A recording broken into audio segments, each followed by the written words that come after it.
my name is Dani Ahmed at Clever Private Basic School. Today I'm going to talk about the importance of reading stories. Reading isn't the only way to help with your child's language and literacy development. Telling stories, singing songs, singing rhymes are also great activities for early literacy skills. And your child will probably have a lot of fun at the same time. Sometimes your child might enjoy these activities more than read. You and your child might like to make up your own stories or share family stories. And your child will learn new words and develop language skills from these stories, songs, and conversations you share together.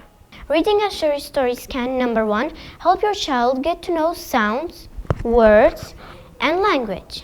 Number two, learn to value books and stories. Number three, spark your child's imagination and stimulate their curiosity. Help your child's brain ability to focus, social skills, and communication skills. Number five, help your child to learn the difference between real or make-believe.